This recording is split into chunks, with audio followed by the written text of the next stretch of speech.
Salam əziz uşaqlar, hər vaxtınız xeyir olsun. Bu günlərin maddə miqdarı Avogadro qanununda yazı tələb edən tapşırıqlar başlığı altında olan testlərə baxacağıq inşallah. Birinci tapşırıqla başladıq. Bismillah. Qaz qarışığının tərkibi verilib SO2 və CH4 və qazların kütlələrinə AA verir. Qaz qarışığının orta molyar kütləsini bizdən soruşur və qaz qarışığında metanın mol sayını, həcm, belə deyək də, mol payını faizlə hesablayın soruşur. Deməli, bizim əlimizdə var SO2 qazımız, SO2 qazımız və əlimizdə var metan qazımız. Bunların kütlələri AA-dırsa, deməli uşaqlar, SO2-nin mR'ini hesablasaq 64-dür. Neçədir? 64. Metanın mR'i nə qədərdir?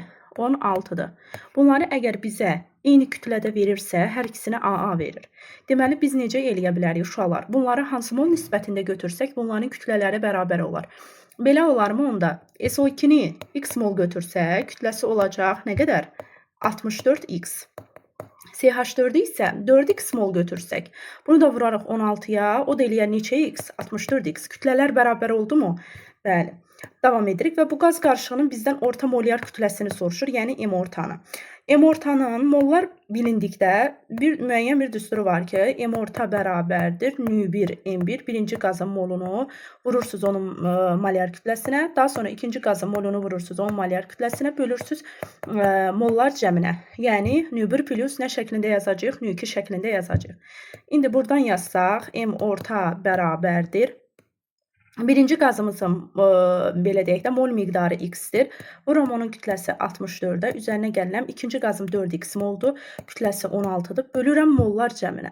Mollar cəmi nə qədərdir? X ilə 4x-in cəmi, yəni 5x-dir. Məxrəcdə yazıram 5x.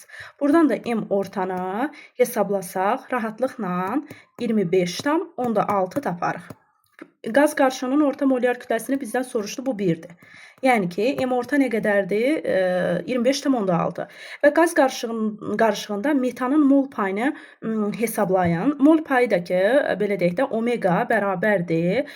Deməli, ümumi qaz qarışığında x mol SO2 var, 4x mol metan var və bu 5x mol qaz qarışığının içərisində neçə mol metan var? 4x mol vurulsun 100%. Buradan da rahatlıqla 80% olduğunu taparıq. Bu da bizdə ikinci soruşulan hissə idi. Deməli, müvafiq olaraq birincisi 25,6, ikinciyi isə 80% düşür. Keçirik növbəti tapşırığa. 4 mol amonyakın qızdırılması zamanı onun 20% parçalanır və alınan qaz qarışığının ümumi mol sayını və alınan azotun kütləsini hesablayın. Deməli, burada nə edəcəyik uşaqlar? Burada bizim əlimizdə amonyak var, yazmışıq, amonyak və qızdırılır. Qızdırıldığı zaman parçalanır N2 və plus 3H2-yə və bu zaman, belə deyək də, əmsallaşdırdıqda amonyakın qarşısına 2 əmsal atanda kifayət eləyir. Bu 4 molun nə qədəri parçalanıb? 20% yazıram, 4 vurulsun 20, bölünsün 100. Yəni ki, buradan baxırıq ki, bunun 18 molu parçalandı. Bunun üçün yazıram ki, başlanğıc, sərf və son miqdar. Başlanğıcda 4 moldur. Bunun sərf olunan miqdarı 0,8-dir. Sonda əldə qalan miqdar nə qədərdir? 3,2-dir. Və deyir, alınan qaz qarışığının ümumi mol sayını müəyyən edin. Uşaqlar, sərf olunan amonyakın miqdarına görə əmələ gələn azotu və hidrogenin molunu hesablayacağıq. Baxıram ki, 2 mol amonyak sərf olunanda neçə mol azot əmələ gəlir? 1 mol. Yaxşı, 0,8 mol sərf olunanda bilmirəm. Buradan tapıram ki, 0,4 moluna əmələ gəldi, azot əmələ gəldi. Yaxşı, 2 mol amonyak parçalananda neçə mol hidrogen alınır? 3 mol. Yaxşı, 0,8 molu. Buradan da taparıq ki, nə eləyəcək? 1,2 mol. Deməli, bu da olacaq 1,2 mol. Yaxşı. Deyir, alınan qaz qarışığının ümumi mol sayı. Yəni, birinci ümumi mol sayı sonda nəyi görəcəyik uşaqlar? Ümumi mol sayı sonda əlimizdə olan qaz qarışığının miqdarıdır. Burada görürük ki, deməli, amonyak 3,2-dir. Azot 0,4-dür. Hidrogen isə 1,2-dir. Bu 0,4-dür. Bu da eləyir, deməli, 3,6, 4,8 mol. Ümumilikdə sonda bizim qaz qarışığımız nə qədər oldu? 4,8 oldu. Və deyir, alınan azotun kütləsini hesablayın. Alınan azotun kütləsi, ikincini hesablayırıq. Azot neçə mol alındı uşaqlar? Bax, burada yazmışdıq 0,4 mol. Bunu da vuruq onun kütləsi 28-ə. Buradan da tapırıq ki, 11,2 qram N2. Yəni, müvafiq olaraq 2-yə uyğundur 11,2, 1-ə də uyğundur 4,8. Keçirik növbəti tapşırığa. Növbəti tapşırıqda nə deyir bizə? Deməli, 2x oksigenlə reaksiyaya girir. 2x mol, 2 mol daha doğrusu x maddəsi və 8 mol CO2 və su əmələ gəlir. Reaksiya əsasən x qazının kimyəvi formulunu və havaya görə olan sıxlığını neyini hesablayın? Gəlin birincisini hesablayaq. Baxırıq ki, reaksiya tənliyinin sağ tərəfində əmələ gələn CO2-nin içərisində neçə karbon var uşaqlar? 8 karbon. Deməli, sol tərəfdə bu maddə 2 moldur. Bunu yazmalıyıq. X maddəsi baxıram ki, sol tərəfdə sadəcə karbon X-in içərisindədir. Başqa yerdə, yəni ki, karbonu görə bilmirik sol tərəfdə. Deməli, X maddəsinin içərisində karbon var. 8 karbon atomunun olması üçün karbonun indeksi neçə olmalıdır? Bu 8-i, bax bu 8-i gətirib bu 2-yə bölürük. 4 karbon olmalıdır ki, tənliyin, axı biz bilirik ki, tənliyin sol və sağ tərəfində atom sayları həmişə bərabər olmalıdır. Demək, mənim tənliyimin sağ tərəfində 8 karbon varsa, sol tərəfində də 8 karbon olmalıdır. Bunu qeyd etdik. Daha sonra deməli hidrogenə baxıram. Sol tərəfdə neçə hidrogen var? Onu vurdum 2-yə, 20 dənə hidrogenim var. Deməli, sənin sol tərəfdə də X maddəsinin içərisində 20 hidrogenin olmalıdır. Ona görə də burada hidrogen sayı neçə olmalıdır? 10 olmalıdır ki, bu 2-ni vuraq 10-a eləsin 20. Yaxşı, gəl görək X maddəsinin içərisində oksigen var yoxsa yoxdur? Tənliyimin sol tərəfinə baxıram ki, 8-i vururam bu 2-yə, 16 oksigen buradadır. Onu vururam buradakı oksigenin indeksinə, 10 dənə də oksigen buradadır. Cəmi birgə 26 dənə oksigen eləyir. Sol tərəfdə oksigenə fikir versəz, onun üçün vuruq ki, 26 dənə də oksigen buradadır. Deməli, mənim sol tərəfdə X maddəsinin içərisində oksigen yoxdur. X maddəsinin içərisində nə mövcuddur? C4H10-dur. Yəni ki, burada oksigen olmayacaq, formul C4H10-dur. Yaxşı, bunu bildikdən sonra davam eləyək. Deməli, X qazının kimyəvi formulu. Kimyəvi formulu oldu C4H10. Bunu bildik. Yaxşı, deyir, havaya görə nisbi sıxlığını hesablayın. Havaya görə nisbi sıxlıq D hərfi ilə işarə olunur. Bir qazın kütləsinin digər qazın kütləsinə olan nisbətidir. C4H10-un emirini hesablasaq, baxın, buradan yazıram. Emir C4H10 necə hesablayarıq? 12-ni vurarıq karbon üçün 4, üzərinə gəlinsin, bu 10-dur. Oksigen də 10-dur. Buradan taparsınız ki, 58 qram. Deməli, burada M1-imiz, yəni X qazıdır. Kütləsi 58-dir. Havanın kütləsində nə qədərdir? Bilirik. Orta kütləsi 29-dur. 58 29-a böləndə nisbi sıxlığı 2 olaraq tapırıq. Və ikinciyə uyğun 2-dir. Birinciyə uyğun kimya formulumuz nə olacaq? C4H10 olacaq. Yəni C4H10 bu birincidir. İkinci də olacaq. Cavabımız ikinciyə uyğun nə olacaq? Nisbi sıxlığı 2 taparıq. Keçək növbəti tapşırığa. Növbəti tapşırıq 4-cüdür. Qrafik əsasən kimyəvi reaksiyanın tənliyini tərtib edin. Kimyəvi reaksiyanın tənliyini tərtib edək. Deməli, baxıram ki, burada reaksiyaya daxil olan maddələrim hansılardır uşaqlar? Bunu necə müəyyən edirik? Burada reaksiyaya daxil olan maddənin zaman keçdikcə miqdarı azalır. Burada miqdarı azalan bir A-dır, bir də miqdarı azalan B-dir. Deməli, bizim reaksiyaya daxil olan maddəmiz A plus B-dir. Reaksiya nəticəsində miqdarı artan D, bir də miqdarı artan C-dir. D plus C. Yəni ki, kimyəvi reaksiya tənliyi budur. Yaxşı, biz bunların, belə deyək də, kimyəvi tənliyini tərtib edin. Bu kimyəvi tənlikdə tərtib etdik və X-i müəyyən edin. X isə burada əmələ gələn C-nin miqdarını göstərir. Baxın, burada C-nin miqdarını burada X şəklində qeyd edir. Bunun üçün diqqətlə fikir versək, qrafikə baxdıqda görərik ki, A maddəsi əvvəlcə 12 idi. Daha sonra A maddəsi gəldi, dayandı 6-da, eləmi? Yaxşı, bunu belə yazaq. Başlanğıc, sərf və bir də ki, son şəklində yazıram. A maddəsinin başlanğıcı 12 idi. A maddəsinin sonda gəldi dayandı 6-da. A maddəsi neçə qram sərf olundu? 6 qram sərf olundu. B maddəsi başlanğıcda fikir verin 10 qram idi. B maddəsi gəldi dayandı nədə? 0-da. Deməli bu 10 qramın 10-u da sərf olunub, sonda 0 qram qalıb. Yaxşı. D maddəsi başlanğıcı ümumiyyətlə məhsulların, əmələ gələn məhsulların nə başlanğıc miqdarı uşaqlar, nə də sərf olunan miqdarı olmur. Onların sadəcə son miqdarları olur, çünki onlar reaksiya nəticəsində əmələ gəlirlər də. Və D maddəsinə baxırıq ki, əmələ gəlib neçə qram? 12 qram. Ona görə də sonda 12 qram əlimdə D maddəsi olub. C maddəsi isə bilmirəm, bu məchuldur. Belə deyək də, bu da olacaq nə? X. Yaxşı. Maddə kütləsinin saxlanması qanununa əsasən biz bilirik ki, başlanğıc maddələrin reaksiya sərf olunan miqdarı reaksiya nəticəsində alınan maddələrin miqdarına bərabərdir. Yaxşı. Başlanğıc maddələrin sərf olunan miqdarı nə qədərdir?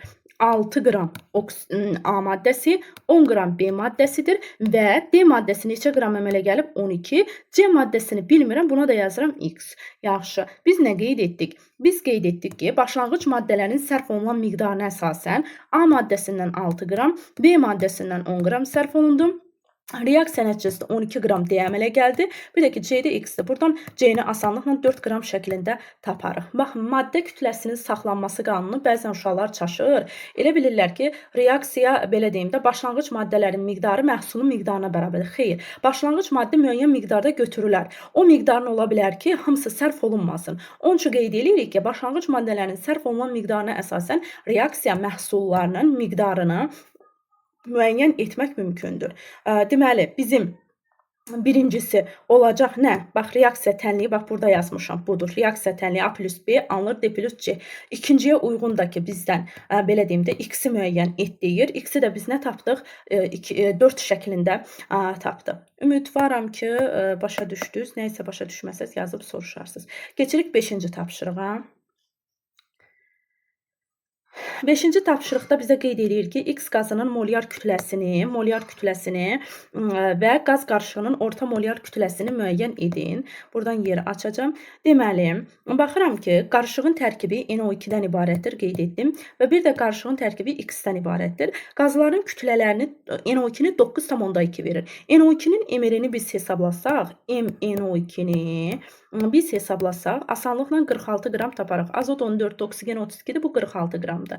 Yaxşı, yazıram ki, 1 mol NO2 46 qramdır. Yaxşı, 9,2 qram NO2 belə deyək də, neçə moldur? X buradan 0,2 mol olduğunu taparıq. Demək, bizim birləşməmizdə 0,2 mol NO2 var. Yaxşı. Və qarışıqdakı molekul sayı 3/1 vurulsun 10 üstü 23'dür. Nü'nün bir düsturu vardı. M bölünsün NA düsturuydu. M bölünsün NA. Bu 3/1 vurulsun 10 üstü 23'ü.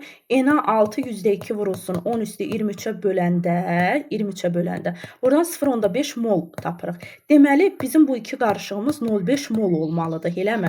Onun 0,2 molu NO2-dirsə, bu 0,5-dən də çıxaram 0,2-ni. Deməli, 0,3 molu hansı qazın payına düşəcək? X qazının. Burada yazdıq 0,3 şəklində. İndi mənə deyir ki, X qazının molyar kütləsini müəyyən et. Molyar kütləsi birincidir. Necə müəyyən edərəm? Baxıram ki, bu birləşmədə 0,3 mol X qazının kütləsi neçə qramdır?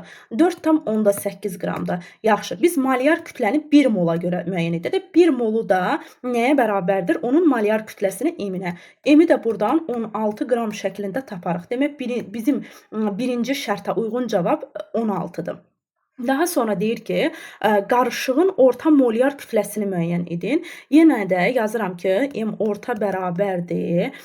Deməli, 0,2 mol mənim NO2 qazım var. Vururam molunu molyar kütləsinə. Üzərinə gələm 0,3'ü vururam. X qazının molyar kütləsini 16 tapmışam. Bölürəm qaz qarışığının mol miqdarı 0,2 plus 0,3. Burada hansı düsturdan istifadə etdim?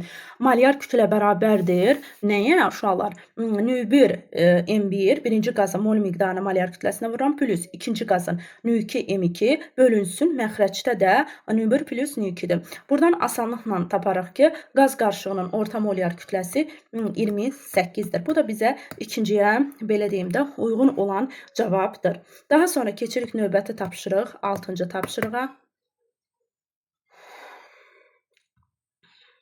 Gəlin görək 6-cı tapşırıqda bizdən nə istəyir? Qaz qarışığı verilib, hidrogen, oksigen mol miqdarları orta molyar kütləni bu qarışığın hidrogenə görə sıxlığını hesablayırıq. Demək, qaz qarışığı veribsə, bizdə hidrogeni verib nə qədər? 2 mol, oksigeni verib nə qədər? 3 mol və mol miqdarını orta molyar kütləsini isə A şəklində verib. A da bərabərdir. Bilirik ki, orta molyar kütlənin mol miqdarı ilə NÜ1 M1 plus NÜ2 M2 bölünsün NÜ1 plus NÜ2 şəklində yazır. Buradan da A bərabər olacaq. Hidrogenin mol miqdarı 2-dir, vurulsun 2-yə. Plus oksigenin mol miqdarı 3-dür, vururuq onun kütləsi 32-yə, molyar kütləsinə. Bölürəm, mollar cəmi nə qədərdir? 2 plus 3 şəklində qeyd edərik. Buradan da asanlıqla taparıq. A-nı 20 şəklində. Nə şəklində tapdıq? 20 şəklində. İndi bu qarışığın hidrogenə görə nisbi sıxlığını hesablayın. Unutmayın ki, uşaqlar, qaz qarışığının, belə deyim də, qaz qarışığı verib, onun hansısa bir qaza görə nisbi sıxlığını tap deyəndə, onun M ortasını D bərabərdir. Həmin qaz qarışığının M ortasını bölürük həmin, belə deyim də, qazın molyar kütləsinə. Burada hidrogenə görə dediyi üçün biz molyar kütlə H2-yə böləcək. Yəni, M ortanın bayaqlarını biz 20 tapmamışdıq. Onu böləcək hidrogenin kütləsi, molyar kütləsi 2-yə. Buradan da D-ni asanlıqla tapacağıq 10. Yəni, 6-cı tapşırıqda A-nı tapdıq 20-yi, bu 1-ə aiddir. İkinciyə də nisbi sıxlığı da, hidrogenə görə nisbi sıxlığı da 10 şəklində neynədik? Qeyd etdik. Davam edirik. Lövhəni silək. 7-ci tapşırıqla davam etmək istəyirəm. 7-ci tapşırıqda deyir ki, X2O5-dir. Bir molekulun kütləsi 142 bölünsün NA-dırsa, nisbi molekul kütləsini soruşur və A-nı soruşur. Deməli, uşaqlar, X2O5 maddə mövcuddur mənim əlimdə və mənə deyir, bir molekulunun kütləsi. Baxın, unutmayın, həmişə uşaqlara da deyirəm ki, uşaqlar, 1 mol maddənin kütləsi onun molyar kütləsi qədərdir. 1 mol maddənin, belə deyim də, 1 mol maddədə həmişə en az sayda molekul mövcuddur. İndi bunu bu X2O5 üçün necə yazarıq? X2O5-i biz 1 molunda bilirik ki, nə qədər molekul mövcuddur? En az sayda. Onda yazıram ki, en az sayda molekul saxlayan X2O5-in kütləsi nə qədərdir? Onun molyar kütləsi qədərdir də. Yəni, M qədərdir, eləmi? Yaxşı, mənə deyir ki, bax, en az sayda molekulunun kütləsi, onun molyar kütləsi qədərdir. Çünki en az sayda molekul saxlayan X2O5 elə 1 moldur. 1 mol maddənin kütləsi onun nəyi qədərdir? Molyar kütləsi. Buraya M yaza bilərsiniz. Yaxud da ki, X2O5-in kütləsi 2x plus 16 vur 5 80 şəklində yazarsınız. Yaxşı, 1 molekulunun kütləsini nə qədər verib? 142 bölünsün NA. Buradan da M-i tapanda 142 bölünsün NA-nı vurarıq NA-ya. Və bunlar da gedər. M taparam 142. Eləmi? M-i 142 tapanda molyar kütləsini. Deməli, bizim M X2O5-in kütləsi 142-dir. Necə yazaram? 2x plus oksigen 16-da vurdum 5-ə 80 bərabərdir 142. X-i buradan asanlıqla taparıq ki, 31. Bunu tapdıq. X-i 31-i tapdıq və indi mənə deyir ki, nisbi molekul kütləsi A-dır. A-nı tap. Yəni, bu mənim tapdığım, belə deyək də, yox, A deyil. Bu X-in sadəcə kütləsidir. Nəyin kütləsi deyil? Sadəcə X-imizin kütləsi. Ona görə bu A-nı burada, belə deyim də, yazmaq doğru deyil. Biz X-in kütləsini tapdıq 31. Yaxşı. Bir dəqiqə, buranı silək, yer açaq. Aha, deməli, biz X-imizin kütləsini tapdıq rahatlıqla 31. Və M X2O5-i bayaq kütləsini nə qədər tapmışdım? 142. Və ayır X-i də tapdıq nə qədər? 31. İndi mənə deyir ki, nisbi molekul kütləsini tap. Nisbi molekul kütləsi, baxın, nə qədər eləyəcək? Elə 142 qram eləyəcək də uşaqlar. Nə eləyəcək? Elə M-ini bayaqlarını tapmışdıq 142. Yəni, bu 142 A-ya uyğundur. Yaxşı, X elementinin nisbi molekul kütləsini tap. X elementinin də elə nisbi atom kütləsi də 31-dir. Elə bizim o tapdığımız bu X elementinin molyar kütləsi də 31 qrama bərabərdir. Aydındır? Deməli, burada nisbi molekul kütləsini A-nı tapdıq nə qədər? 142 qram. X elementinin nisbi molekul kütləsini də neçə qram tapdıq? 31. 1. Bu da 2-yə uyğundur. Keçirəm növbəti 8-ci tapşırığa. Aha. Gəlin görək 8-ci tapşırıqda nə deyir? Hidrogen və T2 qaz verir. Həcmləri bərabərdir. Hidrogenə görə sıxlıq və helyuma görə sıxlığı məndən soruşur. Deməli bizim var əlimizdə H2 qazımız qeyd etdik və bir də T2 qazımız. Bunların həcmləri də VV-dir. Hər ikisi üçün bərabərdir və əvvəlcə qaz qarışığının, yenə də deyirəm, qaz qarışığının nisbi sıxlığını hansısa qaza görə soruşursa, onda biz birinci o qazın nəyini tapmalıyıq? Orta molyar kütləsini. Bunların həcmini verib VV, M ortanın V ilə bir düsturu var. V1 M1 plus V2 M2 bölünsün V1 plus V2. İndi buradan da yazaram ki, M orta bərabərdir, orta molyar kütlə bərabərdir. Hidrogenin həcmi V-dir. V-ni vuraram hidrogenin molyar kütləsi 2-yə. İkinci qazımızın da həcmi V-dir. İndi gəlin görək T qazı. T qazı burada belə deyək də, hidrogenin belə deyim də izotoplarından trityumdur və molyar kütləsini də, daha doğrusu nisbi atom kütləsində nə qədər verib? Bax bura fikir verin uşaqlar, 3 qram verib. Deməli burada da T2 olduğu üçün biz T2-ni necə taparıq? Bu 2-ni vurarıq. T-nin nisbi atom kütləsi bax burada yazıb neçədir? 3-dür. Yəni buradan taparıq ki 6. Deməli V vurulsun 6 bölünsün həcmlər cəmi də 2V eləyir. Buradan da M ortanı asanlıqla taparıq ki neçə? 4. 4 şəklində tapdıq. Bizdən də elə 4-ü tapdıq. İndi bu qaz qarışığının hidrogenə görə sıxlığını soruşursa DH2 üçün bu qaz qarışığının bu M ortası tapmışdığı 4-ü. Bölürük hidrogen qazının nəyinə? Molyar kütləsinə. Neçə eləyəcək? 2. Yaxşı, D helyum üçün tapanda da uşaqlar. Bu 4-ü helyumun kütləsi 4-ə böləcək. Çünki helyumun kütləsi bilirik ki, nə qədərdir? 4-dür. Bax burada da qeyd olunub. Burada da nə eləyəcək? 1. Yəni A-nı müvafiq olaraq 2 tapdıq. B-ni də müvafiq olaraq nə tapdıq? 1 şəklində tapdıq. Keçdik növbəti tapşırığa. Gəlin görək 9-cu tapşırıqda. Dəqiqə niyə belə oldu?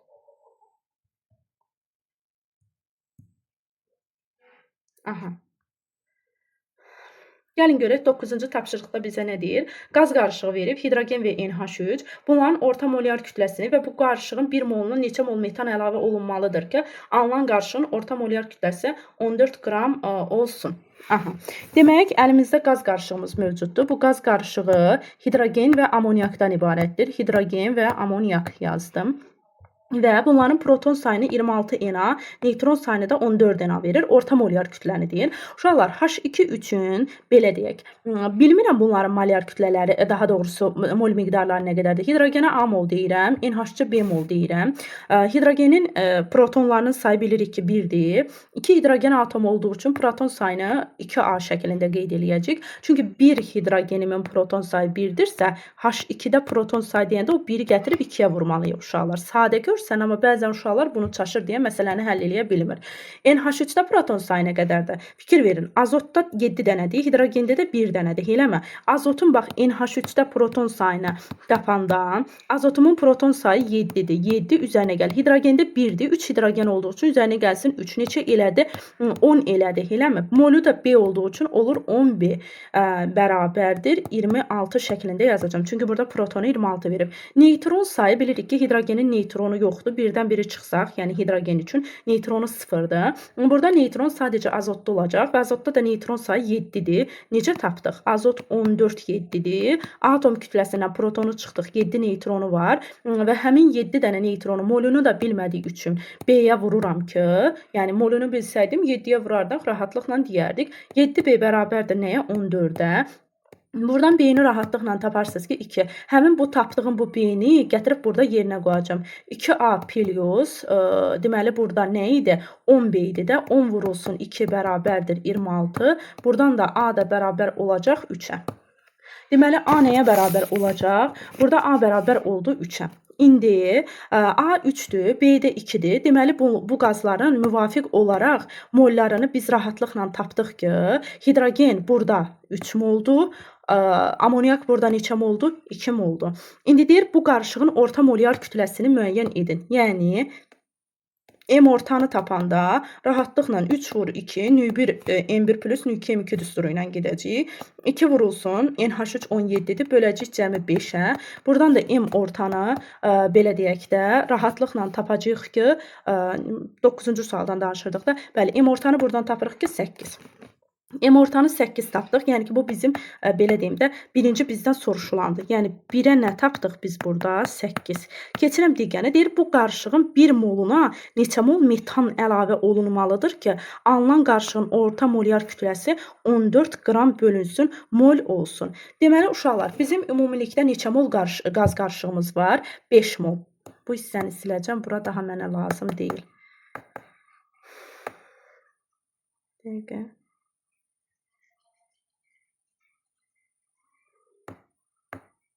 Aha. Deməli, hidrogeni 3 mol, amoniakı da biz tapmışıq nə qədər? 2 mol. İndi mənə deyir ki, bu qarışığın 1 mola. Bax, 5 mol qaz qarışığımda 3 mol nə mövcuddur hidrogen?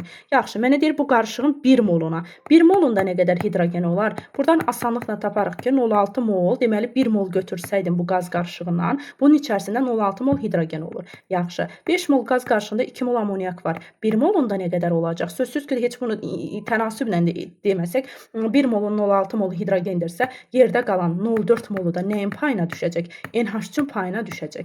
İndi bu deyir ki, bu qarışığa belə deyək də, neçə mol metan əlavə olunmalıdır ki, alınan qarışığın M ortası sonda M orta nə olsun? M orta 14 olsun. Eləmi? Deməli, M ortanı 14 deyirsə yazıram buradan. 14 bərabərdir. Qarışığın içərisində 0,6 mol hidrogeni var. Vurulsun, molyar kütləsi 2. Qarışığın içərisində 0,4 mol amoniak var. Vurulsun 17. Üzərinə gəlinsin. Burada metan əlavə olunur. Amma neçə mol metan əlavə olunduğunu məndən elə soruşduğu üçün bunu bir məhsulla işarə eləyirəm. X-lə. Metanın molyar kütləsi nə qədərdir? 16-da yazdım. Ümumi qaz qarışığım amoniakla hidrogen 1 moldur. Metanı da bilmədiyim üçün X-dir. Və biz buradan asanlıqla belə deyim də hesablasaq X-i 3 mol taparıq. Deməli, bu qarışığa 3 mol metan əlavə olunsaydı, bu məndən ikinci istənilən belə deyim də cavab idi. Bu qarışığa 3 mol metan əlavə olunsaydı, bu qarışığın M ortası neçəyə bərabər olardı? 14 qram bölünsün mola bərabər olardı. Orta molyar kütlə. Belə 9-cu, yəni sualda 1-ə müvafiq olaraq 8 tapdıq, 2-yə də müvafiq olaraq 3 mol metan tapdıq. Qeyd edirik. Daha sonra keçək növbəti tapşırığa.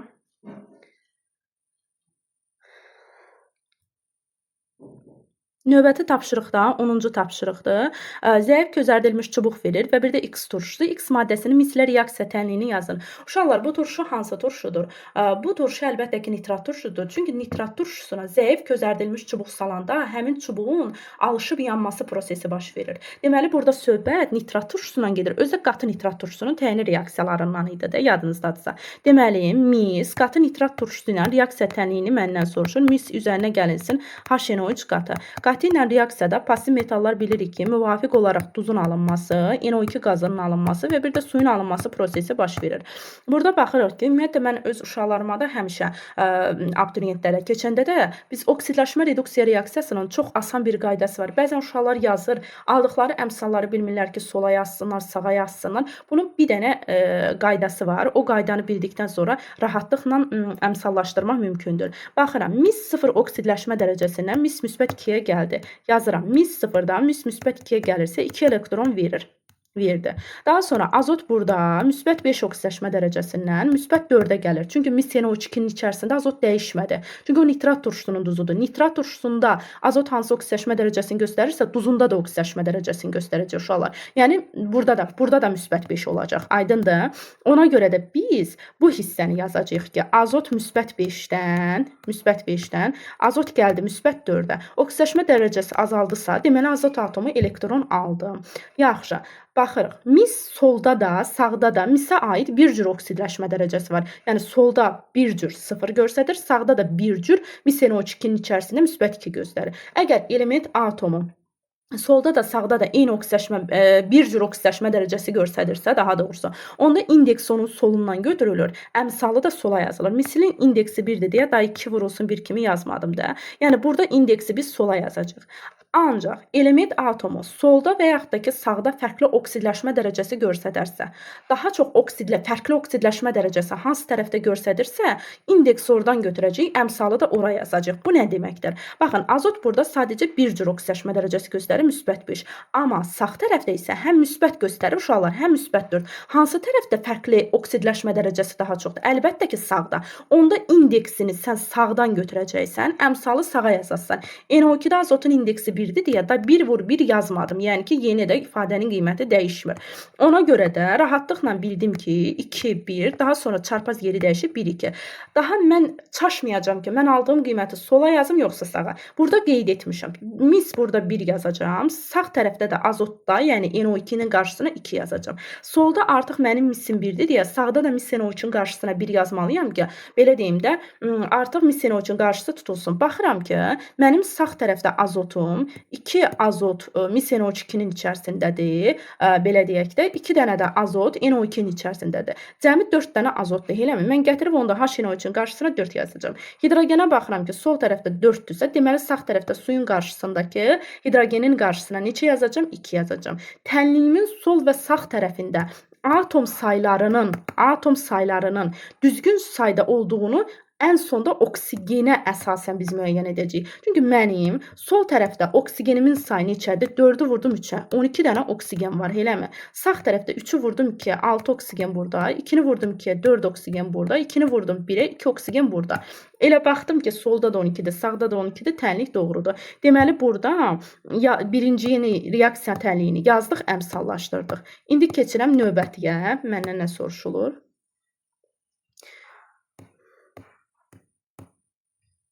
Aha. Deyir ki, N mol misin X turşusu ilə reaksiyasından ayrılan qazı ilə 2 mol hidrogen sulfitdən ibarət qaz qarışığının orta molyar kütləsi 38 qram bölünsün mol olarsa. Deməli, baxıram ki, 1 mol mis reaksiyaya girəndə 2 mol NO2 alır. Burada deyir, N mol misin X turşusu ilə reaksiyasından ayrılan qaz. Burada qaz halında ayrılan NO2-ni nəzərdə tutur. Və 1 mol misdən 2 mol NO2 alınırsa, N mol misdən də sual, yəni burada 2 N mol nəyin alınması prosesi baş verdi? NO2-nin. İndi bu 2 N mol NO2 ilə 2 mol hidrogen sulfidin var. Bu qaz qarışığının orta molyar kütləsini nə qədər verdi bizə? Əlbəttə ki, 38 verdi. Bunun üçün düsturu yazsaq, 38 bərabərdir. Yəni, hər bir qazın molunu onun molyar kütləsinə vuram. NO2-də 46-dır deyə. Plus 2 vurulsun hidrogen sulfiddə neçədir? 34-dür. Bölünsün cəm 2M plus 2-yə. Və buradan asanlıqla N-i də neçə taparıq? 0,5 taparıq. Bu da məndən ikinci istənilən, belə deyim də, hissə idi. Və orta molyar kütləsi 38 olarsa N-i tapdıq. Yəni, N-i tap deyir 2-dir. Bax bu. Bir də birinci də reaksiya tənliyini yazın, əmsallaşdırın. Yazdıq və əmsallaşdırdıq. Keçirik digər tapşırığa.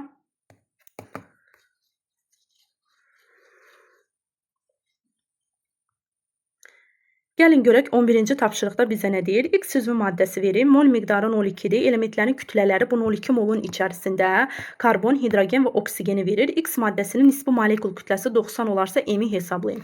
Uşaqlar, deməli bu X maddəsi var. Bunun içərisində karbon, hidrogen və oksigen mövcuddur. Amma bilmirəm ki, karbon sayı, hidrogen sayı, oksigen sayı nə qədərdir. Bunun üçün baxıram. 0,2 mol X maddəsinin içərisində 4,8 qram karbon var. Bu maddənin molyar kütləsini mənə 90 veribsə, molyar kütlədə həmişə neçə mola uyğundur? 1 mola. 1 molunda nə qədər olacaq? Rahatlıqla buradan 24 qram karbon olduğunu tapırıq. Yaxşı, keçirəm digər hissəyə. 0,2 molunda hidrogen sayı, belə deyək də, hidrogenin kütləsi 0,4-dür. 1 molunda nə qədərdir? Buradan da 2 qram hidrogenin olduğunu taparıq. Yaxşı, oksigenimin kütləsinə baxıram. 0,2 molunda M-dirsə, 1 molunda da sual. Buradan da asanlıqla taparıq ki, 5 M qramda oksigen nədir? Əlbəttə ki, mövcuddur. Yaxşı. Onda bu qarışığın belə deyək də, bunların bax bu 24 qram karbon, 2 qram hidrogen, 5 M qram oksigen, bunun hamısı müvafiq olaraq hansı mola uyğundur? 1 mola. Onda 1 mol X qazı üçün, X maddəsi üçün daha doğrusu, tapdığım bu miqdarlar onun neyini göstərəcək? Molyar kütləsini göstərəcək də uşaqlar bizdən. Nisbi molekul kütləsini, MR-ini göstərəcək. Onda belə yazarıq ki, bu X maddəsinin 1 molunda 24 qram karbon var. 2 qram hidrogen var və 5 m qramda oksigen mövcuddur. Cəmi kütlə nə qədərdir? 90-dır. Buradan da 5 m bərabərdir 64. M də eləyər 12,8 qram. Bu birləşmədə nə mövcuddur? Oksigen mövcuddur. İndi məndən soruşur ki, o M-i tapın. M tapdıq ki, 12,8 qram oksigendir. Bu məndən istənilən birinci tapşırıq idi. İndi mənə deyir ki, belə deyim də, bu birləşmənin formulunu tapın. Baxın uşaqlar, bu 5 m qram oksigen ki tapmışdıq. Daha doğrusu 5 m-ə əsasən də M-i 12,8 tapmışdıq. Yəni bu birləşmənin 0,2 molunda 12,8 qram nə mövcuddur uşaqlar? Oksigen. 1 molunda nə qədər oksigen var? Buradan da asanlıqla taparıq ki, 64 qram oksigen mövcuddur. İndi gəlin kimyəvi birləşmənin formulunu tərtib eləyək. Deməli, birləşməm CH oksigendən ibarətdir.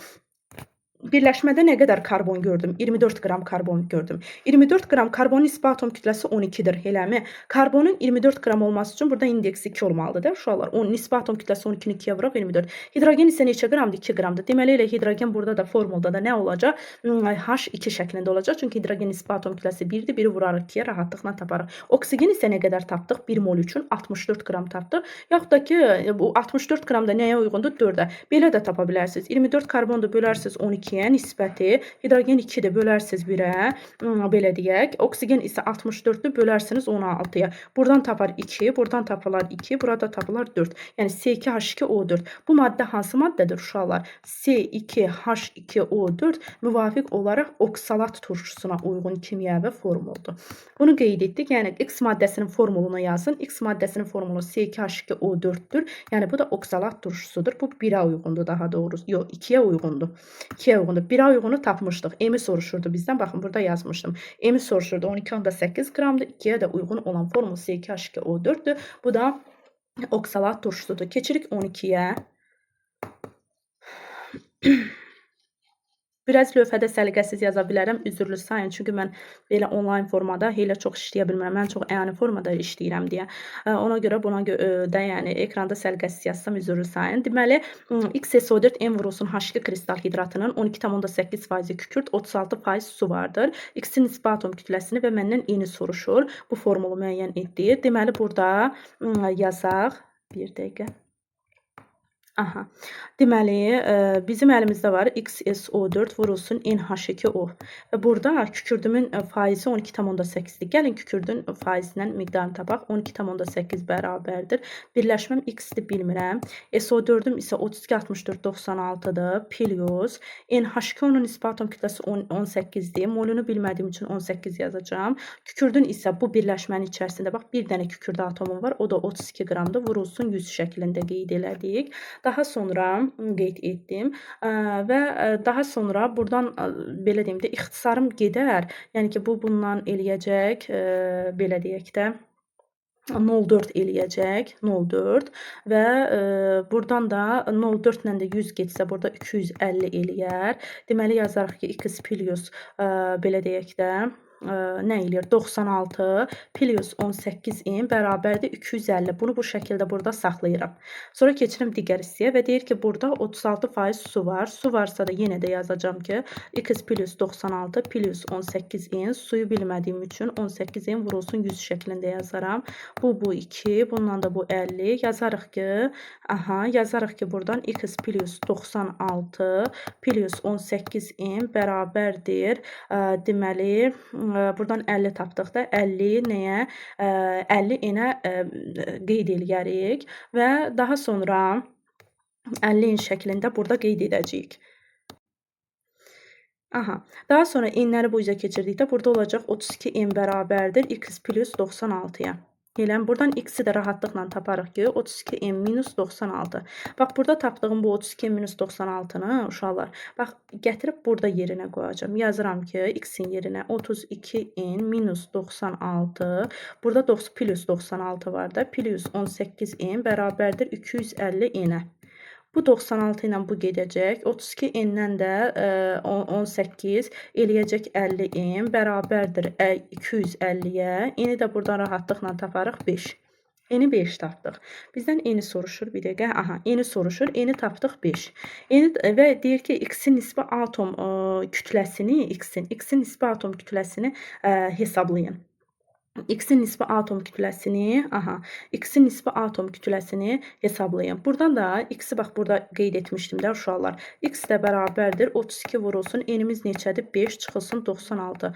Buradan da rahatlıqla 64 qram olduğunu, yəni taparıq. Burada misdən söhbət gedirdi. Və bu da mis SO4 vurulsun 5 mol H2O-dur. Keçirəm növbəti tapşırığa. Növbəti tapşırıq 13-cü tapşırıqdır. Qarışığın tərkibi N2 helyumdur. Kütlələri M-dir. Qaz qarışığının orta molyar kütləsini məndən soruşur.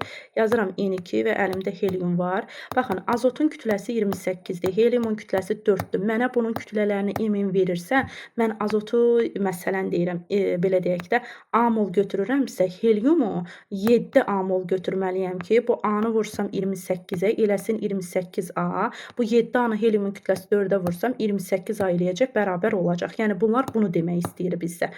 Və bu hissəni sildik və molunu artıq biz belə deyək də tapdıq ki, azot A moldur, helyum isə 7 A moldur. Qaz qarışığının orta molyar kütləsini soruşur. Yenə də M orta bərabərdir. A vurulsun 28 plus helyum 4 vurulsun 7A bölünsün 5A-ya. Buradan da rahatlıqla 56A bölünsün 5A-ya və buradan da belə deyək də 5A deyil, üzr istəyirəm. A ilə 7A 8A eləyəcək uşaqlar. Və buradan da asanlıqla tapırıq 7. Demək M orta 7-dir və deyir ki, bu qarışıqda olan helyumun kütləsini 2 dəfə artırsaq, qarışığın kütləni soruşur, kütləni. Qarışığın orta molyar kütləsi neçə dəfə azalır? Uşaqlar, bizim əlimizdə 28A azot var idi, 28A qramda helyum vardı, eləmi? İndi mənə deyir ki, burada helyumun kütləsini 2 dəfə artır. Helyumun kütləsi 28A-dır. 2 dəfə artırsam bu eləyərmi 56 qram? Yaxşı, azotla işim yoxdur. Azot onsuz A moldur. Helyuma baxıram ki, helyumu biz 56 A qram dedikdə, helyumun kütləsi də 4-dür. Helyumun kütləsinin 56 A qram olması üçün bu 56-nı mən 4-ə bölsəm, burada 14 A mol olmalıdır da helyum. Eləmi? Onda həqiqətən də kütləsi belə deyək də 56 A qram eləyir. Və deyir qarışığın orta molyar kütləsi neçə dəfə azalar? Bu dəfə yenidən M ortanı hesablayıram. 28A plus yenə də 14 A-nı 4-ə vurduq 56A bölünsün 15A şəklində qeyd edərik və buradan taparıq 5,6. Deməli, əvvəl M orta 7 idi, daha sonra isə 5,6 idi. Və burada azalma nə qədər oldu? 1,25, belə deyək də, dəfə azalma oldu. Əvvəl 7-dən 5, daha sonra 5,6-ya düşdü. Çünki helyumun kütləsi azdır deyə onun molunu artırdıqca orta molyar kütlənin azalması prosesi baş verəcəkdir təbii ki. Yəni müvafiq olaraq qaz qarışığının orta molyar kütləsi X-i soruşurdu bizdən. Biz X-i buradan tapdıq 7, yəni bu hissəni və ikinci hissədə də orta molyar kütlə neçə dəfə azalır? Bunu bir %25 şəklində qeyd etdik. Keçək növbəti tapşırığa.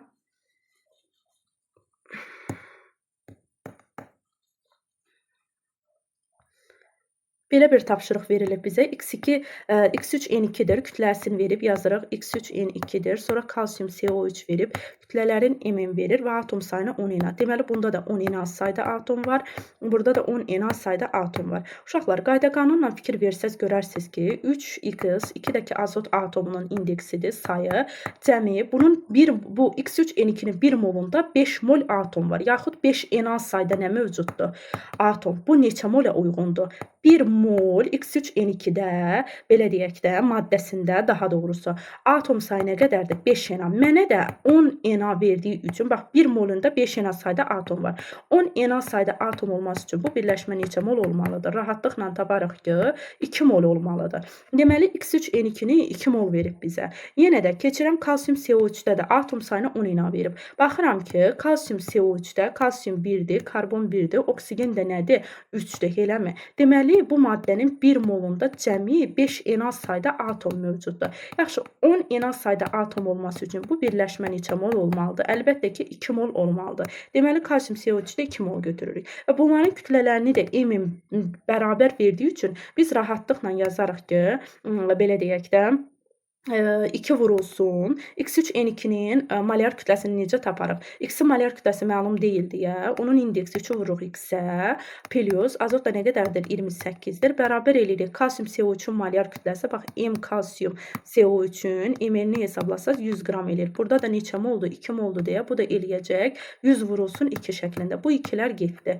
3x plus 28 bərabərdir 100. Buradan da X-i asanlıqla taparsınız ki, neçə qram? 24. Bu mənim birincidir. Yəni məndən istəniləndir və deyir ki, M-in qiymətini müəyyən edin. Kütlələri bərabər olduğu üçün M-in qiymətini, yəni buradan asanlıqla kalsium CO3-də də tapa bilərik ki, 2 moldur. Yəni 2 mol kalsium CO3-ün kütləsi nəyə bərabərdir? M-ə 2 vurulsun kalsium CO3-ün ml 100-dür. Asanlıqla taparıq ki, 200 qram. Yəni bu da məndən istənilən, belə deyim də, ikinci hissə idi və bu da olacaq 200. Birinciyə də uyğun qiymət X-in kütləsidir, o da 24 eləyəcək. Keçirik nəhayət 15-ci tapşırığa. 15-ci tapşırıqda qaz qarışıqları verib, hidrogen, oksigen, qarışığın kütləsi 400, qarışığın orta molar kütləsi 8-dir. Qarışıqda hidrogenin kütlə payını tapın. Uşaqlar, ümumiyyətlə qaz qarışıqları verib, onların orta molar kütləsini verirsə, bu qaz qarışıqlarının hansı mol nisbətində götürüldüyünü müəyyən etməkdən ötürü ən rahat üsul çarpaz üsuldur. Mən uşaqlara da həmişə deyirəm, baxın, hidrogen verib, oksigen verib. Hidrogenin molar kütləsi neçə qramdır ki? Oksigeninki 32 qramdır. Bu qazların qarışması nəticəsində orta molar kütlə neçə olub? 8. Bunun üçün 2 ilə 32-ni yazıram. Ortada M ortanı yazıram. 32-dən 8-i çıxıram 24. 8-dən 2-ni çıxıram 6. Ən kiçik 6-ya ixtisar edirəm. 4x bu olur. X də bu olur. Deməli, mənim başlanğıcda götürdüyüm hidrogenim neçə mol imiş? 4x. Oksigen isə neçə mol imiş? X imiş. İndi mənə deyir ki, qarışıqda hidrogenin kütlə payını, belə deyək də, faizlə hesabla. Bunun üçün nə edəcək? Mollar məlumdursa, kütlə payını faizlə hesabla deyirsə, onsuz məxrəcdə qaz qarışığının M ortası verilir də, daha doğrusu kütləsi verilir. Kütləsi də 400 qramdır, yazdım burada. Hidrogenimin kütləsi isə olacaq nə qədər uşaqlar? Buradan tapdıq ki, belə deyək də, əvvəlcə gəlin bunların hər birinin qramdan kütləsini tapaq, ondan sonra faizlə, belə deyək də, kütlə payını hesablayaq. Deməli, 4x mol, hidrogenin də kütləsi 2 qramdır. Üzərinə gəlsin, oksigen 32-də vurulsun, x bərabərdir 400. Buradan da, deməli, 40x bərabərdir 400-ə, x-i də buradan tapırıq 10. Deməli, burada x-i 10 tapanda, deməli, bu 400 qram qarışığın içərisində 10 mol, yəni 320 qram oksigen var. Burada hidrogen 4x moldur da, x-in 10 tapdığım üçün. Deməli, 40 molda burada nə mövcuddur? Hidrogen mövcuddur. İndi gəlin faizlə kütlə payını hesablayaq. Qaz qarışığı ümumiyyətlə 400 qramdır, məxrəcdə yazmışam. Hidrogenim isə neçə moldur? 40 moldur da, elə uşaqlar. Bu 40 mol neçə qram deməkdir? 80 qram deməkdir də, qarışığın 320 qramı da oksigendir. 80 vurulsun 100% şəklində taparıq. Buradan da 20% taparıq. Yəni, burada birinciyə müvafiq olaraq cavab 20-dir. Daha sonra bu qarışığa neçə qram oksigen əlavə etdikdə guruldayıcı qaz alınır. Guruldayıcı qaz 2 həcm hidrogen, 1 həcm oksigen nisbəti bizə guruldayıcı qaz verir. 2 həcm, 1 həcm. Deməli, 2 həcm hidrogenə 1 həcm oksigen əlavə olunanda guruldayıcı qaz alınır. Yaxşı. Hidrogeni neçə həcm götürüblər? 40 həcmdə. 40 mol elə 40 qaz qarışığında, belə deyim də, mola həcm kimi də baxa bilərik. 40 mol hidrogen üçün isə buradan yazaram ki, x, buradan asanlıqla taparam ki, 20 mol mənim oksigenim olsa, mən guruldayıcı qaz qarışığı alaram. Amma oksigeni isə biz əlimizdə oksigeni neçə mol tapmışdıq? 10 mol tapmışdıq da. Deməli, 20 çıxılsın 10. Mənə yenidən əlavə olaraq 10 mol oksigen lazımdır ki, həmin o əlavə olunan 10 molla birgə, belə deyək də, biz nə edərik? Guruldayıcı qaz hazırlayarıq. Yəni ki, 40 mol hidrogen üçün mənə 20 mol oksigen lazımdır guruldayıcı qaz hazırlamaq üçün. Amma mənim hal-hazırda əlimdə olan oksigenim neçə moldur? 10 mol. Demək, əlavədən mənə hələ bir 10 mol oksigen gətirməliyəm ki, mən guruldayıcı qaz nisbəti 2 həcm hidrogenin 1 həcm oksigenin nisbəti ilə guruldayıcı qaz hazırlamaq olur. Ümidvaram ki, başa düşürsünüz. Nəysə başa düşməsəz videonu geri çəkib, yaxud da ki, mənim qoyduğum nömrə ilə əlaqə saxlaya bilərsiniz. Keçirik cədvəli tamamlayın hissəsinə. Azalır, artır, yaxud da ki, dəyişmir. Gəlin baxaq. Deyir, qarışığa azot əlavə edən zaman orta molar kütlənin dəyişməsinə baxıram. Deməli, azot əlavə eləyə bilər bura. Yəni, azot deyəndə burada N2-dən söhbət gedir də, qaz halında olması üçün molekul formasında olmazdır. Deməli, M mol CO2 ilə M mol oksigendir. Bunun əvvəlcə biz M ortasını tapmalıyıq. Deməli, M mol CO2 ki 44 vurulsun N plus oksigenim də 32 vurulsun N'dir. Bölünsün cəmi 2 M oldu. Buradan da tapırıq ki 76 M bölünsün 2-nə bərabərdir 38. M ortanı 38 tapdıq. Demək bu 38 qramlıq orta molekyul kütləsi 38 qramlıq olan qaz qarışığına mən gətirib azot qazı əlavə edirəm. Azot qazının kütləsi nə qədərdir? 28 qram. Elə bil ki, M ortası 38-dir. Bu 38-dən az kütləli qaz əlavə etdikdə, M ortadan az kütləli qaz əlavə etdikdə, M ortanın qiymətindən belə deyim, az molyar kütləli qaz əlavə etdikdə, bu qaz qarışığının belə deyək də, orta molyar kütləsinin dəyişməsi neyiniyəcək uşaqlar? Azalacaq. Məsələn, özündən böyük kütləli olanda istər-istəməz artar. Amma özündən eyni kütlədə olan qaz əlavə etsək, stabil qalar, dəyişməz. Amma özündən az kütləli əlavə etdikdə isə həqiqətən də qaz qarışığının M ortası azalır. Yəni birinciyə biz nə qeyd edərik? Azalır. Keçirəm ikinciyə. Deməli, M mol SK4-dən M mol CO-dur. Bunların da M ortasını tapsaq, SK4-ün M-i 28-dir. Vurarıq N-ə. Üzərinə gəlinsin, CO da 28-dir. Vurarıq N-ə. Bölərik 2-nə. Buradan taparıq ki, 28. Bura mən gətirib azot əlavə edirəm. Azotun da kütləsi neçə qramdır? 28. 28 qramlıq qazın üzərinə, M ortası 28 olana, belə deyək də, bax, 28 qram idi. Gətirdim, məsələn, 1 mol deyirəm. 28 qramlıq azot əlavə etdim. Böldüm 2, ədədi orta kimi fikirləşəndə 28 oldu. Qaz qarışığının orta molyar kütləsi dəyişdi? Xeyr, dəyişmir. Burada dəyişmir kimi qeyd edə bilərik. Keçirəm üçüncüyə. N mol SK2 var. Yazıram yenə. M orta bərabərdir. N vurulsun SK2 26-dır. Plus SK4 28-dir. Bölünsün 2-nə. Buradan da eləyər, deməli, 54 N bölünsün 2N 27-dir. Bu 27-dir. M ortanı 27 tapdıq. Aha. M ortası 27 olan qaz qarışığına kütləsi 28 qramlıq azot əlavə eləyəndə qaz qarışığının, belə deyək, orta molyar kütləsi neyniyəcək? Artır. Elə bil ki, azın üzərində çoxu gəltidir. Əlavə eləyirsən də, neyniyəcək? Əlbəttə ki, M ortanın qiyməti artır. Burada yazıram, artır. Daha sonra keçirəm sonuncuya. Deyir, CH4 və M molda CH4 var. CH4 36, M ortasını hesablasaq, deməli, 40-dır. Vururam molu N-ə, plus metan 16-dır. Vururam N-ə, bölürəm 2-nə. Buradan 56, 28 eləyəcək. 28-i tapdıq. Burada 28 qramlıq azot əlavə etsək, molyar kütlə, orta molyar kütlə 28 qramlıq azot əlavə etsək, dəyişmir. Daha sonra keçirəm digər tapşırığa. Biraz maddə miqdarında hesablama tipləri çoxdur deyə yorucudur uşaqlar. Daha sonra 17-ci tapşırıqla davam edək. 17-ci tapşırıqda SK4 verir və N2 verir və kütlələrini bərabər verir. Deyir ki, M-i və N-i tapın. Deməli, SK-H, bir dəqiqə. Aha, SK-H4 verib və bunun kütləsi M-dir, bilmirəm. Həcmi də N-dir, bilmirəm. İpucu olaraq N2 verib, kütləsini M verib, amma həcmi 448 litr verib. Mola çevirsəm, 448-i molyar həcmini 2/4-ə bölsəm 0,2 mol eləyər.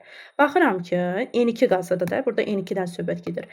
Bunun 1 molu, belə deyək də, neçə qramdır? 28. 0,2 molu nə qədər olacaq? Buradan taparıq 5,6 qram. Eləmi? Bunu tapdıq. Deməli, bu da 5,6-dır. Onda birbaşa bu da 5,6 olacaq. M-i tapdıq 5,6. N-i necə taparıq? SK4-ün kütləsini tapdıq 5,6 qram. Deməli, normalda M, SK4-ün M-ni hesablayanda 24 karbondur, 4 hidrogen 28 qramdır. Bu 1 moluna uyğun kütlə 28 qramdır. Bəs burada 5,6 qramdır axı. Bu neçə mola uyğundur?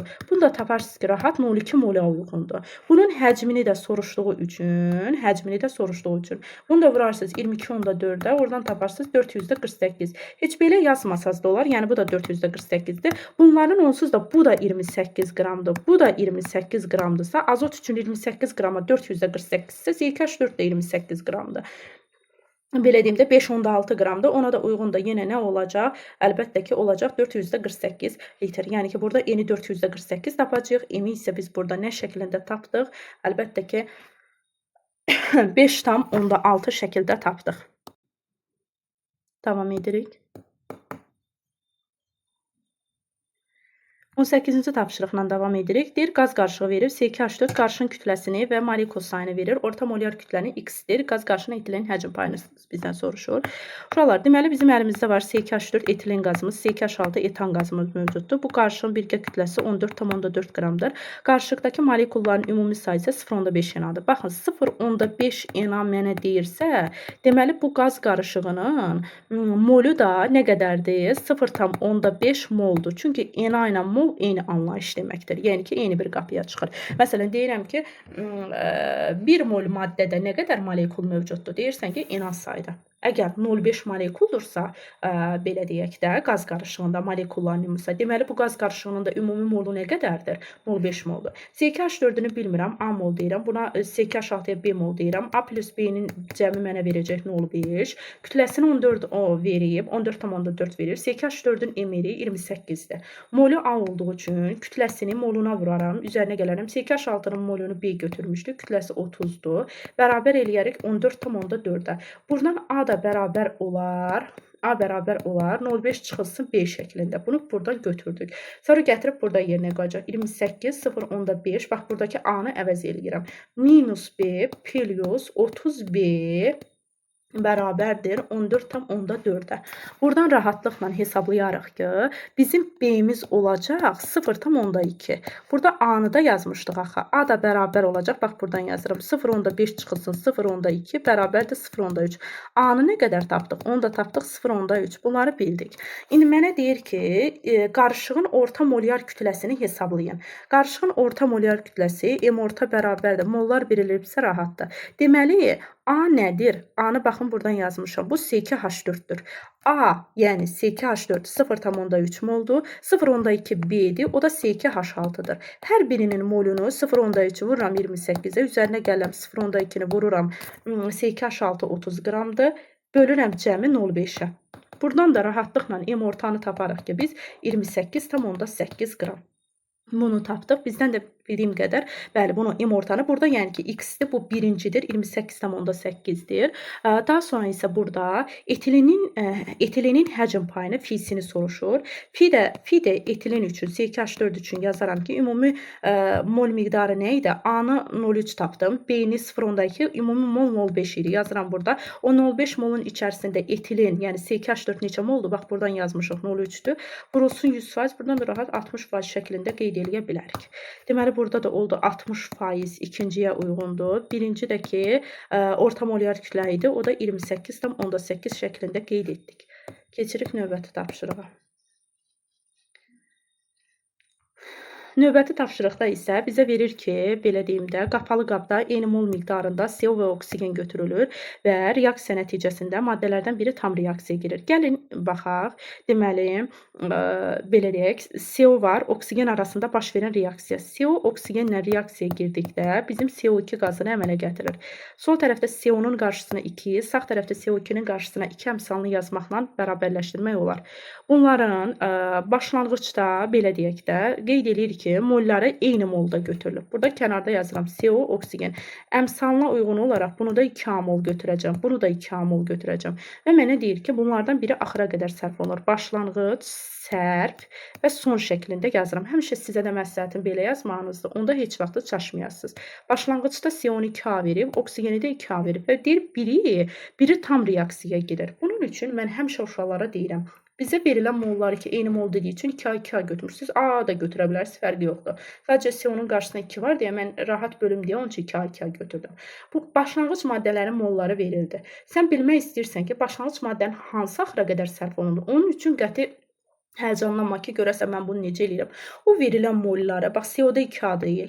Onu gətirib, bax, reaksiyaya daxil olan moluna böl. Neçə mol daxil olub? 2.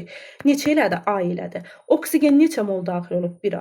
Oksigenin molunu nə qədərdir? 2A-dır. Onu da bölləməm salıb 1-ə, baxıram ki, 2A. Hansında kiçik qiymət aldı uşaqlar? Bu CO üçün idi, bu da oksigen. Əlbəttə ki, CO üçün kiçik qiymət aldı. Deməli, qayda necə oldu? Başlanğıc maddələrin hər ikisinin molu verilirsə, o molları gətirirsiniz, başlanğıc maddələrin reaksiyaya daxil olan miqdarlarına bölürsünüz. Yəni reaksiya tənliyində əmsallarına bölürsünüz. Hansında kiçik qiymət alınanda o maddə axıra qədər sərf olunur. Burada da bizim sərf olunanımız nədir? CO axıra qədər. CO 2 mol götürmüşdür. Çünki CO-da daha kiçik qiymət aldıq. Deməli onun 2A-sı da sərf olunacaq, sonda 0 qalacaq. Oksigenə baxıram. Oksigen gəlin görək nə qədər sərf olunacaq uşaqlar. Baxıram ki, bax tənasübə qururuq. Reaksiya tənliyimə baxıram ki, 2 mol CO reaksiya girəndə ona 1 mol oksigen girir. Yaxşı, bəs CO-nun axı hamısı axıra qədər sərf olunur. 2A girəndə nə qədər olur? Baxıram ki, A molda oksigen sərf olunacaq. Yaxşı, oksigendən nə qədər qalacaq? A mol artıq qalacaq deyilərmi? Yaxşı, bəs CO2 nə qədər əmələ gələcək? CO2-ni də hansı maddə axıra qədər sərf olunursa ona əsasən hesablayırıq. Yəni CO-ya görə hesablayırıq. Baxıram ki, 2 mol CO reaksiya girəndə 2 molda CO2 alınır. Bəs 2 mol reaksiyaya girəndə buradan tapırıq ki, elə 2A molda CO2 alınır. Həm də kəmsalları bərabərdir də. CO2A girəndə CO2-dən də 2A əmələ gələcək. İndi bizə deyir ki, digər qazın neçə faizinin artıq qaldığı. Digər qaz, artıq qalan qaz nədir? Oksigendir, eləmi? Oksigenin 2A moluydu başlanğıcda. Bu 100%-ə uyğun idi uşaqlar. Bunun artıq qalan nə qədərdir? A moldur. Bu A molu artıq qalıb. Bu belə deyək də neçə faizə uyğundur? Buradan asanlıqla taparsınız ki, 50%-ə uyğundur. Deməli deyir ki, qazın neçə faizinin artıq qaldığı. Artıq qaldığı nə qədərdir? 50%. Bunu qeyd etdim. Daha sonra deyir ki, reaksiyadan sonra qabda olan qaz qarışığının orta molyar kütləsini hesablayın. Reaksiyadan sonra uşaqlar, nə əlimizdə bax nə var? Əlimizdə nə qalıbsa son miqdara fikir verirsiniz. Həmin o son miqdarına əsasən də biz nəyin artıq qaldığını müəyyən edə bilərik. Deməli, bizim əlimizdə sonda var oksigen, A mol oksigen, 2 A molda CO2 qazı mövcuddur. Ortasını tapanda A vururam oksigen 32 plus 2A vurulsun CO2 nə qədərdir? 44. Bölünsün cəmi birgə molü nə qədərdir? 3A moldur. Və buradan da rahatlıqla biz taparıq ki, yəni ki, bu 88-120 bərabərdir neçəyə? 40-a. Ortanı 40 taparıq. Bu da ikinci məndən istənilən cavabdır. İkinci də nə olacaq? 40 olacaq. Keçirik növbəti tapşırığa. Növbət tapşırıqda nə deyir? Deyir, bir dəqiqə, silim. Aha, deməli, bizim XO-muz var və bir də YO2 var. Bunları qeyd edirəm. XO mol miqdarı hər ikisinin A moludur. Yəni A mol XO-nun kütləsi, bax A moluna uyğun kütlə nə qədərdir? 5,6-dır. YO da yenə O2 də A moldur. Bunun da kütləsi nə qədərdir uşaqlar? 6,4 qrama bərabərdir. İndi yaxşı. Və mənə də bir şərt verib ki, A yer X-dən çıxırsan, A yer Y, bu verir sənə 8. Onda belə qeyd eləyə bilərik ki, X bərabərdir 8 plus Y-də. Yəni Y-in kütləsini bilsəm, onun üzərinə 8 gəlməklə X-in nisbi atom kütləsini taparım. Yaxşı. Bunların molları A-dırsa, gəlin yazaq. A vurulsun. X-in kütləsini bilmədiyim üçün X oksigen 16-da bərabərdir 5,6. A vurulsun. Y plus 32 bərabərdir 6,4. Bunu vurub açırıq. AX plus 16A bərabərdir 5,6. AY plus 32A bərabərdir 6,4-ə. Eləmi? Bu formada yazdıq. Aşağıdan, belə deyim də, aşağıdan yuxarını çıxıram. Yəni AY plus 32A-dan çıxıram. AX çıxılsın 16A. Çıxanda bilirik də mənfi ilə gedəcək. Bu da eləyəcək 0,8-ə. Eləmi? Buradan da yazıram ki, AY minus AX plus 16A bərabərdir 0,8-ə. Biz burada, uşaqlar, belə deyək də, biz burada bir asılılıq da qeyd etdik də. Bir dəqiqə, burada X-in yerinə biz nə yaza bilərik? X bərabərdir 8 plus Y yaza bilərik də. Bax, yuxarıda fərqli qələmlə də yazacağım ki, bu əvəzi, bax, bunu götürüb X-in yerinə yazacağım uşaqlar. Yazıram ki, yenə AY nə yöndəmsiz oldu? Minus A vurulsun. X-in yerinə 8 plus Y yazacağım. Plus 16A bərabərdir 18 plus hesablama uzun gedir. AY minus, belə deyək də, 8A minus AY plus 16A bərabərdir 0,8. Bu Y-i çıxartmaq istəyirəm də sistemdən. Bunlar getdi, mənfi müsbət aparır. 8A bərabərdir 0,8. Nəhayət A-nı tapdıq 0,1. A-nı 0,1 tapdınsa sən, deməli mənim götürülən X-on da 0,1 moldu. Bərabər mollar da götürülür. Baxın, Y O2 də 0,1 moldu. İndi mənə deyir ki, A-nı və Emir XY-i tapın. A-nı tapdıq. A 0,1-dir. Deməli bizim birinci uyğun olaraq A-nı tapdıq. Nə qədər? 0,1. Bunu tapmışıq. Və Emir XY-i müəyyən edin. Bunu da necə müəyyən edəcəksiniz? Bax buradan. Fərqli qələmlə yazacağam ki, görəsiniz. Bax buradan. Yazıram ki, 0,1 vurulsun. X plus 16 molunu vururam. Yəni maddənin kütləsinə də 5,6. Buradan da X plus 16 bərabərdir 56. X-i tapırsınız 40 qram. Burada söhbət kalsiumdan gedir də uşaqlar. Daha sonra YO2 üçün də yazıram ki, 0,1 vurulsun Y plus 32 bərabərdir 6,4. Y-i də buradan tapasınız ki, 32. Bu da kükürdür. İndi məndən də M, X, Y soruşduğu üçün X kalsium 40-dır, Y də 32-dir kütləsi. Bərabərdir 72. Kalsium esitəndə kalsium sulfiddən söhbət gedir. Yəni buradan da rahatlıqla taparıq ki, Y-də nə qədər? Yəni MR, X, Y bərabərdir 72. Bax budur, bu da ikincidir. Keçək digər tapşırığa.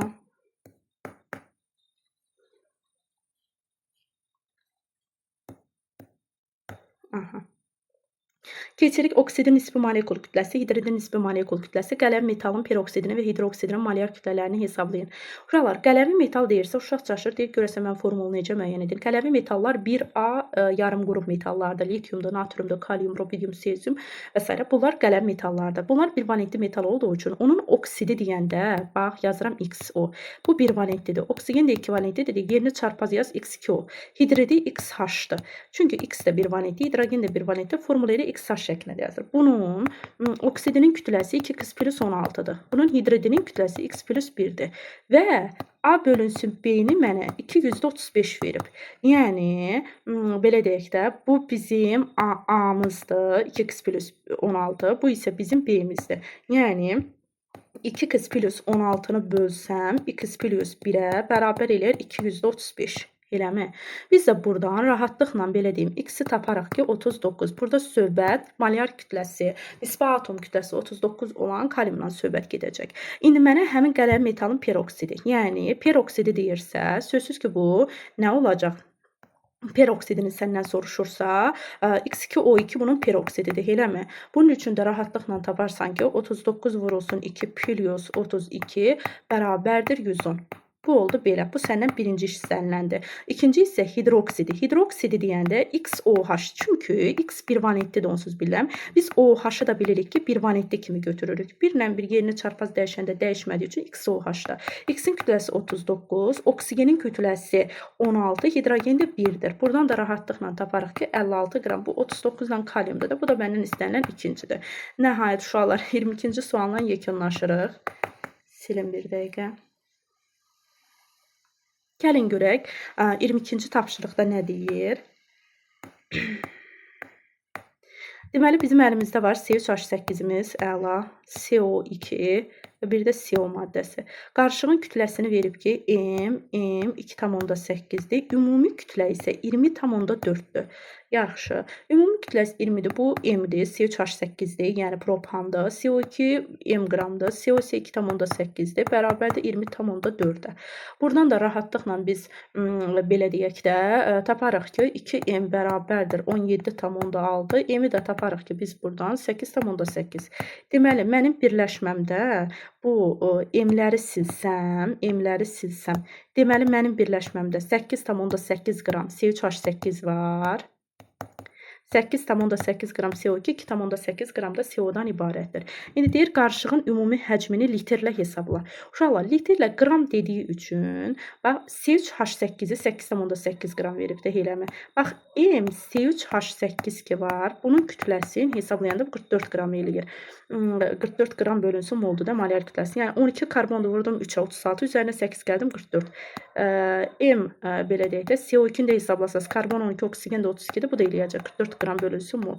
İndi mən bunun, belə deyim, həcmini hesablamaq üçün bu 44 qram bunun, belə deyim də, neçə moluna uyğundur uşaqlar? 22 tam, belə 1 moluna, 1 mola uyğun olan həcmdə neçə litrdir? 22,4 litrdir.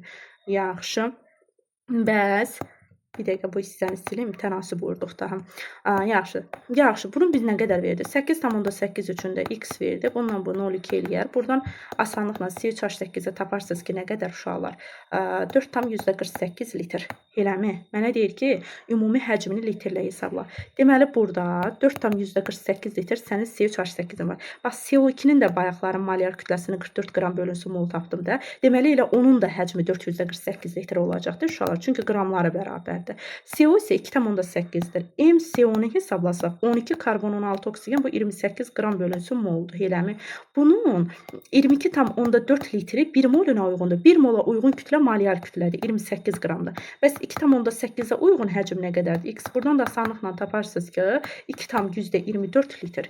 Bunu da yazdım 2,24 litr. Və indi mənə deyir ki, bunların həcmlərinin belə deyək də həcmlərini cəmlə. Həcmlərini də cəmləyəndə V bərabərdir 448 plus 448 plus 224. Bu da eləyəcək bizə verəcək 11,2 litrə.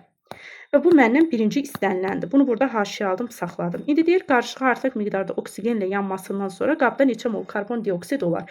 Bu hissələri artıq başa düşdüksə, buradan silirəm, yer açıram. Bir dəqiqə.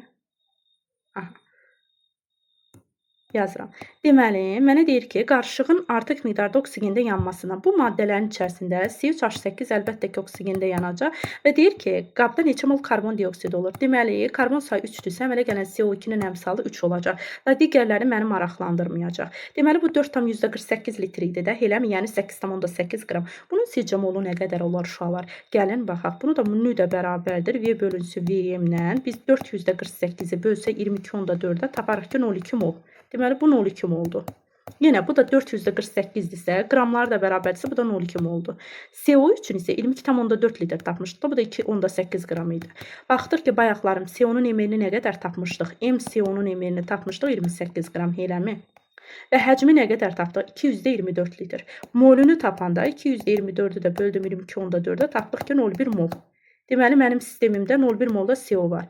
Baxıram ki, C3H8-i neçə mol tapdıq? 0,2 mol. Fərqli qələmlə yazacağım. 0,2 mol. 0,2 mol reaksiyaya girəndə nə qədər CO2 alınır? 0,6 mol. Sonra keçirəm CO2-yə. CO2 oksigenlər reaksiyaya getmir. CO-nu biz nə qədər vermişdik? 0,2. Elə reaksiyanın sonunda da reaksiyaya daxil olmuş. Sonda yenə CO2 0,2 mol qalır. Daha sonra CO oksigenlər reaksiyaya girir. Alınır CO2. Əmsalı birbaşa yazdım. CO-nu nə qədər verim? 0,1. 0,1 reaksiya girəndə elə 0,1 molda CO2 alınacaq, çünki əmsalları bərabərdir. Sonda mənə deyir ki, sistemdə nə qədər CO2 olar? 0,6 mol buradan alındı. 0,2 mol buradan alındı. 0,1 mol da buradan alındı. Cəmi nə qədər oldu? 0,9 mol mənim əlimdə sonda sistemdə, qabda karbon dioksid oldu. Yəni, bu da müvafiq olaraq 2-dir. Biri tapdıq, həcmləri, ümumi həcm dedi 11,2 litr. İkincidə də sonda qabda olan CO2-nin miqdarını dedi. O da nə qədər elədi? 0,9 mol. Uşaqlar, ümidvaram ki, başa düşdünüz. Nəyisə başa düşməsəz, burada videonun altında nömrəm var. Nömrəmlə əlaqə saxlaya bilərsiniz və bizim pulsuz abituriyent qrupumuz mövcuddur. O abituriyent qrupuna, yəni mənə yazmanız kifayətdir ki, sizi ora əlavə edim. Həmin qrupda mən belə deyim, vaxtaşırı suallar paylaşıram. Həftə ərzində bir neçə dəfə və sonda isə o sualların hazır video izahını qrupa göndərirəm. Ümidvaram ki, başa düşdünüz. Əməyə hörmət olaraqdan bəyənməyi və yorum yazmağı unutmayın. Hələlik Allah'a amanında.